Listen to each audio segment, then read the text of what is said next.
Sabay-sabay natin alamin ang mga kaganapan na nangyayari sa ating bansa.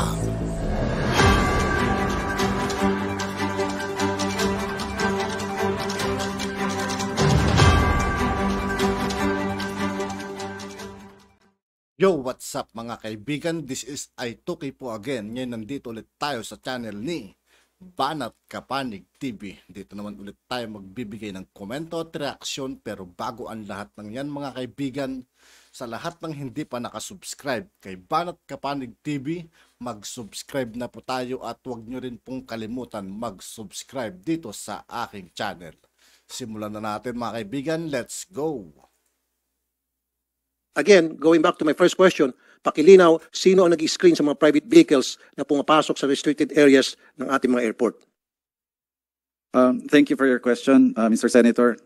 Based po dun sa standard operating procedure po namin, si General Manuel Gonzales po, yung Assistant General Manager for Security, sila po yung nag-handle nung pag-screen po ng mga... Hindi ba dapat yan, ABSECOM? That should be a PNP concern. Kasi malay mo kung mga fugitive nandiyan, malay mo kung may mga bomba yung mga sasakyan na dala niyan. Malay mo kung suicide bomber yung nakasakay diyan o yung driver niyan, sabi kanina, ibabanggalang pag nasa loob na, ibabanggalang sa nagte-take off, nagla-landing na aeroplano, di marami mamamatay. So wala ba tayong ginagawang pag-check beforehand to make sure na yung itong plate number so and so dapat the day before na may papasok na sasakyan maghahatid ng VIP sa private jet na sakay, dapat yung the day before binibet o chine-check na agad yung sasakyan. Sino may-ari nito, sino mga sakay niyan, sino mga driver niyan. Tama po kayo. And then pagdating ng oras, on the same day, an hour before, another checking na naman. Continuous. And that should involve the ABSECOM. Not the MIA because MIA wala ata silang kapat. Ganun sana talaga dapat, di ba mga kaibigan? Hindi yung nadatan sa suhol-suhol. Di ba? Napaka-unfair. Ability pagdating sa security. That's not their expertise. That's the expertise of the ABSECOM because they're trained for that. Not the MIA. Like to interject? Yeah, thank you, Mr. Chairman. Ako, obserbahan ko, maganda naman nag-inspect doon yung security guard. Sinong may hawak ng security guards doon? Yung pumapasok doon sa General Aviation. May mga security guards doon na talagang pinapababa ka, check up yung sakyan. Sino yun? Sa'yo? Or anong ahensya? Mr. Chair, basically sa MIAA outsourced security guards po yun. So sa inyo nga, sa inyo. Okay, Mr. Chair, makasingit. Dapat hindi blue guard yan. Mawalang galang na sa ating mga blue guard. They don't have enough training and expertise para mag-screen, mag-profile ng mga kriminal. That should be the responsibilities of the ABSECOM, not the blue guards, not the MIA. Bakit yung pinapahanda sa blue guard? Dapat yung blue guard, mag-inspection lang sila sa mga lumalabas na mga kagamitan, inilalabas o pinapasok ng kagamitan dyan sa loob ng airport, yung para sa mga nagtitinda sa loob ng airport, etc. O para make sure na walang nananakaw ng mga gamit sa airport. Sila mag-check ng mga bag, etc. Pero pagdating sa seguridad, pagpasok ng mga sasakyan sa isang restricted area, that should be the job of the ABSECOM because they're well trained for that. Bakit blue guard? May I also interject on the same subject? Senator Poy's recognized. Thank you, Senator Tulfo, Mr. Chair. Ang nangyari kasi, yung mga pumapasok na sasakyan, hindi chine-check yung mga pasahero. Ito yung nagkuha naming report noong February 13. Basta lang yung plate number, nakakapasok na kaagad. Mas marami nga ang naghatid kesa yung pasahero mismo. So, yan pa yung nagiging problema eh. Kumbaga nakita na nila. Bakit di pa nila inagapan, di ba? Nintay pa nilang dumating sa ganyang point na may masisilipan sila. Ito si Chris po, ayoko rin to mga kaibigan, sa totoo lang. Di ba dapat pag may pumapasok na ganyan, nililista nyo kung sino-sino yung mga yon na nasa loob? Kasi kung may nangyari dun sa loob, at least alam niyo yung mga taong pwede ninyong balikan. Ito yung mga nakapasok dun sa security restricted areas. So, do you have a list of that? Those that may have been there at the time? Madam, may I refer the matter to the head? Pasensya na mga kaibigan, nabali upuan natin. Ito ulit natin. Pasensya na medyo maingay. Before you proceed, I think we are now facing into the micro of what happened during that day of 13 February. So we had the general overview. If that's your walkthrough on how this happens, departure, arrival. Ngayon po focus na tayo doon sa February 13 incident.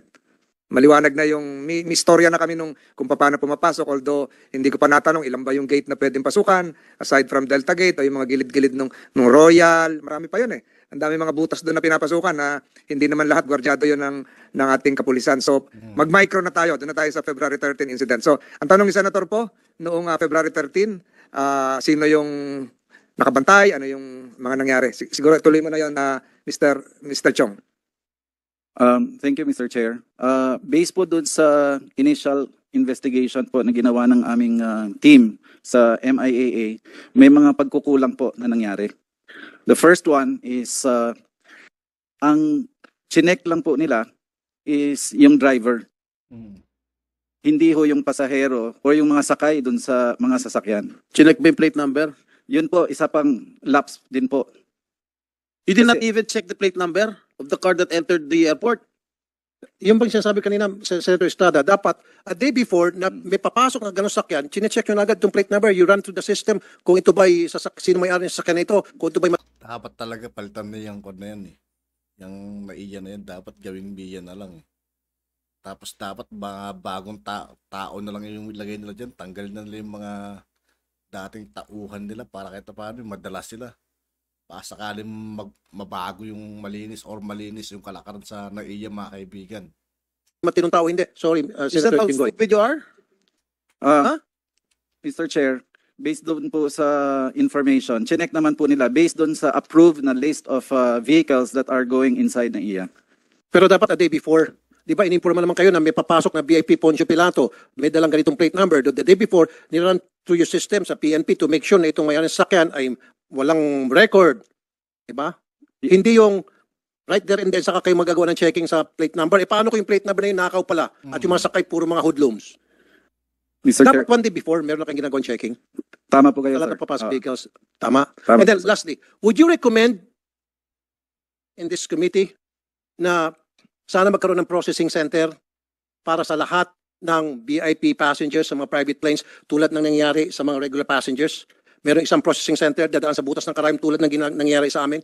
What makes them so special at sila ay pwedeng sumakay sa kanilang sasakyan, Lexus, BMW, Ferrari, diretso-diretso sa plano and then pum, sasampa ng ganun-ganun lamang? Would you agree na dapat magkakaroon na tayo ng processing center for Yes, these sir. people?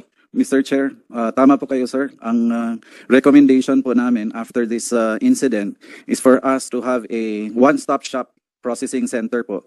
And the first recommendation that we have is for us to do it sa terminal muna. Exactly. Ideally po kasi, sir, sa ibang bansa, what they have is a general aviation terminal. Kaseparate din po yung commercial flights tsaka yung private jets. So sa Asia po, based dun sa na research po namin, parang Vietnam lang tsaka Philippines ang walang general aviation. So therefore, Mr. Chair, I would recommend itong mga VIP passengers, mawalang galang na sa kanila kung sino man kayo, stop na muna yung sasakay sila sa kanilang private vehicles at diretso sa aeroplano mismo. From now on, they should be processed just like everybody else. Dumaan sila sa process na piniprisk, pinapatanggal sapatos, belt, and nadadaan sila sa immigration booth. Kasi sa ngayon, Mr. Chair, sasakay sila sa kanilang BMW, Ferrari, Lexus, diretso-diretso na agad yan sa aeroplano, sabay sampa. Wow. Who are these people? Thank you, Bakit binibigyan sila ng super VIP treatment? Thank you, Senator Tulfo. Mr. Chair, I think we've Mr. taken Chair. note of your 5 recommendations thus far. That's a Okay, Senator Tulfo. Ang dami na.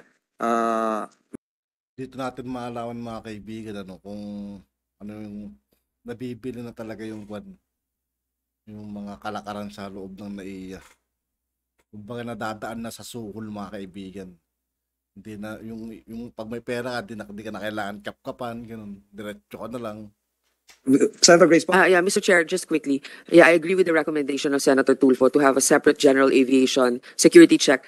Pero alam mo, ang isa pa kasi, yung mga bagahe, ito naman sa customs, na-check ba nila kung anong mga laman ng mga inilalagay sa mga general aviation flights? Diba? Kasi pwede dyan kung ano-anong pwedeng ismuggle na hindi natin alam. Alam niyo, Mr. Chair, matagal na yan na pinagdududahan noon pa. Marami tayong mga information na karating noon na itong general aviation ay nagagamit sa human smuggling, drug smuggling, arms smuggling, or yung pag-smuggle ng gold outside of Philippine territory. At posible rin, Mr. President, na Mr. Chairman, na yung mga pasahero na nakalusot without proper check-up or checking ay involved sa whatever activities na pwedeng ikakasasama ng ating bansa. Like for example, pwede yung mga pasahero na yun na baka involved yun doon sa mga pamamaril doon sa yung mga pugo personalities na nagbabarilan dyan na pwedeng in-smuggle out of this country. Pwede rin yung baka involved yan sa mga kidnapping na nangyayari ng mga pugo kidnapping dito sa ating bansa. Pwede rin na itong mga tao na ito ay... Ito na. At yun nga po mga kaibigan, dito po nagtatapos ng ating reaction video. Muli ako po si I2K ng Sundalo ng Dunggalo at 811. Maraming salamat sa patuloy na pagsuporta. Yeah, peace out.